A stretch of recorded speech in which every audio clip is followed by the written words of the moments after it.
السلام علیکم۔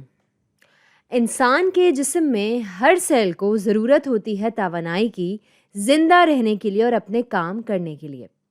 اگر ہم ایک برین سیل کی بات کریں تو اس کو توانائی چاہیے ہوتی ہے دوسرے برین سیلز کو ایکٹیو رکھنے کے لیے یا جگائے رکھنے کے لیے، تاکہ وہ سگنلز اور میسیجز بھیجتے رہیں۔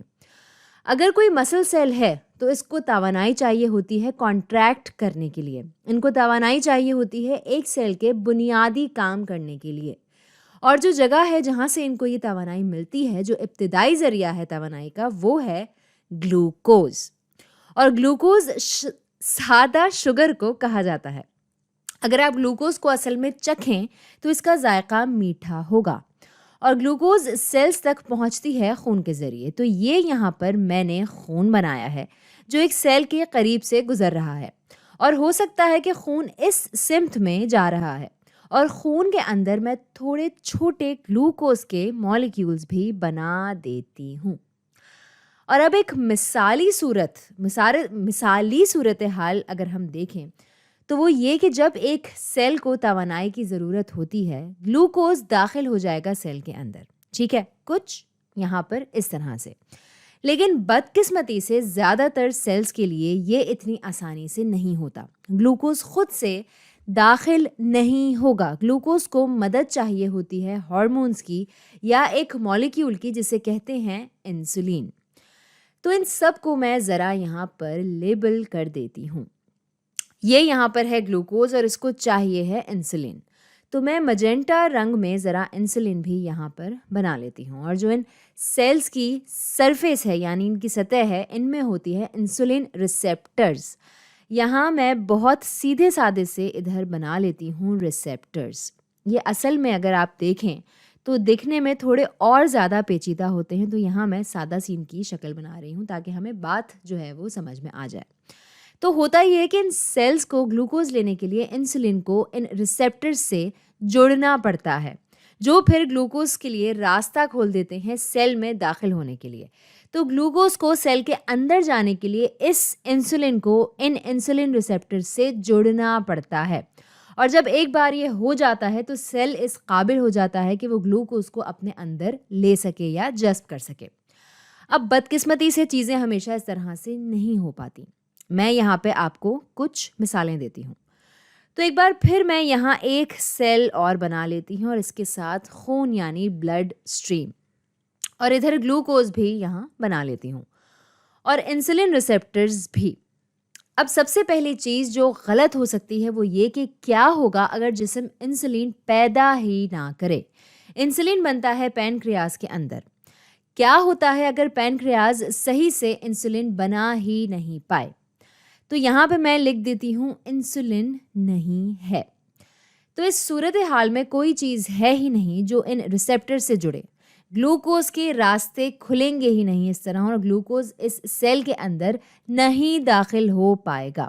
اور اس صورتحال کو، اس پوری سچویشن کو کہتے ہیں ٹائپ 1 ڈائبٹیز، جہاں آپ کے پاس گلوکوز تو ہوتا ہے یعنی توانائی تو ہے، اور صحیح سے کام کرنے والے انسولین ریسیپٹرز بھی ہیں، لیکن انسولین خود ہی موجود نہیں ہے گلوکوز کے لیے سیل کے دروازے کھولنے کے لیے۔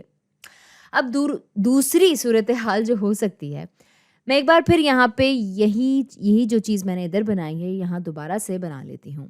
یہاں پہ میں نے بنایا سیل اور خون، گلوکوز اور انسولین ریسیپٹرز، اور اس بار ہمارے پاس کچھ انسولین بھی موجود ہے۔ ہمارے پاس پینکریاز بنا رہے ہیں انسولین اور خون میں ڈال رہے ہیں۔ اب ایسی صورتحال پیدا ہو سکتی ہے کہ جہاں پہ یہ ریسیپٹرز صحیح سے کام نہیں کر رہے، اور ہم بن جاتے ہیں ڈی سینسٹائزڈ انسولین کی طرف۔ تو یہاں لکھ دیتی ہوں ڈی سینسٹائزڈ ریسیپٹرز۔ تو اس صورتحال میں ہو سکتا ہے کہ کبھی کبھی انسولین کا جڑنا مشکل ہو جاتا ہے، یا پھر کبھی جب یہ جڑ بھی جاتا ہے یہ صحیح طور پہ کام نہیں کرتا، تو گلوکوز ادھر بھی سیل میں داخل نہیں ہو پائے گا۔ اس اوپر والے کو ہم نے کہا تھا ٹائپ 1 ڈائبٹیز، تو یہ والا جو ٹائپ ہے یہ ہوگا ٹائپ 2 ڈائبٹیز۔ اب میں زیادہ تفصیل میں تو نہیں جاؤں گی، لیکن ایک طرح سے جس سے یہ ٹائپ 1 ڈائبٹیز کو مینج کیا جا سکتا ہے یا سنبھالا جا سکتا ہے وہ یہ کہ آپ انسولین اپنے اندر انجیکٹ کر لیں۔ یہاں جو مسئلہ ہے وہ یہ کہ خون میں انسولین موجود نہیں ہے، باقی سب چیزیں ٹھیک سے کام کر رہی ہیں، تو یہاں پر اگر ہم انسولین کو انجیکٹ کر سکتے ہیں تو یہ جو ہے یہ مسئلہ حل ہو سکتا ہے، اور پھر یہ انسولین ریسیپٹر سے جا کر جڑیں گے اور پھر گلوکوز سیل میں داخل ہو پائے گا۔ ٹائپ 2 ڈائبٹیز میں مختلف چیزیں کی جا سکتی ہیں۔ ایک چیز یہ کہ کچھ دوائیاں ہوتی ہیں جو کوشش کرتی ہیں انسولین ریسیپٹرز کو ری سینسٹائز کرنے کی۔ کچھ طرز زندگی میں تبدیلیاں بھی لا سکتے ہیں جو آپ کے جسم کو زیادہ سینسٹائزڈ بنا دیتی ہیں شوگرز کے لیے۔ اور دوسرا یہ کہ اگر زیادہ بہت شدید مسئلہ ہو جائے تو آپ انسولین کو ڈال سکتے ہیں، بالکل ٹائپ 1 ڈائبٹیز کی طرح۔ لیکن آپ شاید کہیں کہ میرے پاس تو پہلے سے ہی انسولین موجود ہے تو میں اور کیوں ڈالوں؟ یہ یاد رکھیں کہ سیل پروسیس تو کر سکتے ہیں انسولین، لیکن یہ ہیں ڈی سینسٹائزڈ۔ ان کو زیادہ انسولین کی ضرورت ہوگی تاکہ اتنی ہی گلوکوز لے پائیں جتنی ریسیپٹرز صحیح ہونے پر لیتے ہیں۔ تو اگر زیادہ انسولین ہوگی تو ہو سکتا ہے کہ ان کو کسی طرح کا پش ملے یا دھکا ملے جس کی وجہ سے گلوکوز جو ہے وہ سیل کے اندر داخل ہو جائے۔ تو کئی طریقے ہیں جو استعمال کیے جا سکتے ہیں یہاں پر، اور عموماً سب سے پہلا ہوتا ہے کچھ دوائیاں دینا جو شاید ری سینسٹائز کر دیں ان ریسیپٹرز کو۔ اب ایک آخری چیز جس کے بارے میں بات کرنا چاہوں گی وہ یہ کہ کیا ہوتا ہے اگر آپ یہ سب نہیں کرتے۔ یہاں پہ 2 بڑے مسئلے ہیں۔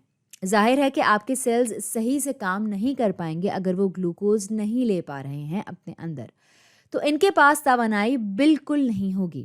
اور ایک اور مسئلہ جو ہوگا اگر ان دونوں طرح کی ڈائبٹیز کو ہم مینج نہ کر پائے تو وہ یہ کہ اگر شوگر کی کانسنٹریشن بڑھ جائے گی خون میں تو یہ بہت سارا نقصان یہاں پر ہو سکتا ہے۔ تو شوگر پہنچا سکتی ہے نقصان آپ کی باڈی کو، یعنی آپ کے جسم کو۔ تو آپ نہیں چاہتے کہ ان دونوں چیزوں میں سے کچھ بھی ہو آپ کی باڈی کو۔ آپ چاہیں گے کہ آپ کے سارے سیلز کو توانائی ملتی رہے، اور آپ یہ بھی نہیں چاہیں گے کہ آپ کے خون میں زیادہ شوگر بہتی رہے، کیونکہ یہ پہنچائے گی نقصان آپ کی باڈی کو اور آپ کے جسم کو۔ تو آج کے لیے اتنا ہی۔